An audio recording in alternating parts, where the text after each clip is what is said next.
जगज्जालपालं कनत्कण्ठमालं सरश्चन्द्रपालं महादैत्यकालं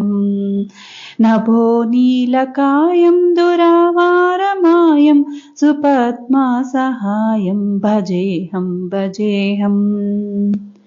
सदाम्बोधिवासं गलत्पुष्पहासं जगत्सन्निवासं सतादित्यभासम् गदाचक्रशस्त्रं लसत्पीठवस्त्रं हसच्चारुवक्त्रं भजेऽहं भजेऽहम् रमाकण्ठहारं श्रुतिव्रातसारं जलान्तर्विहारं धराभारहारम् चिदानन्दरूपं मनोज्ञस्वरूपं धृतानेकरूपं भजेऽहं भजेऽहम् जराजन्महीनं परानन्दपीनं समाधानलीनं सदैवानवीनं जगज्जन्महेतुं सुरानीककेतुं त्रिलोकैकसेतुं भजेऽहं भजेऽहम् कृताम्नायगानं खगाधीशयानं विमुक्तेर्निधानं हरारातिमानम् स्वभक्तानुकूलं जगद्वृक्षमूलं निरस्तातसूरं भजेऽहं भजेऽहम्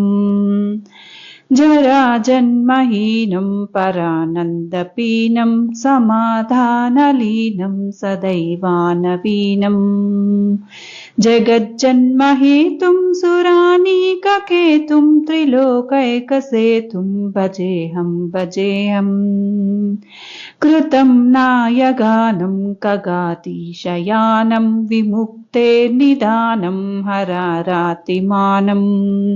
स्वभक्तानुकूलं जगद्वृक्षमूलं निरस्तार्थशूलं भजेऽहं भजेऽहम् समस्तामरेशं विरेपापकेशं जगत्बिम्बलेशं हृदाकाशवेशं सदा दिव्यदेहं विमुक्ताभिलेहं सुवैकुण्ठगेहं भजेऽहं भजेऽहम् सुरालीबलिष्ठं त्रिलोकीवरिष्ठं गुरूणां गरिष्ठं स्वरूपैकनिष्ठं सदा युद्धधीरं महावीरवीरं भवाम्बोधितीरं भजेऽहं भजेऽहम् रमावामभागं तलालग्ननाग कृतादीनयागं गतारागरागं मुनीन्द्रैः सुगीतं सुरैः सम्परीतं गुणौघैरतीतं भजेऽहं भजेऽहम्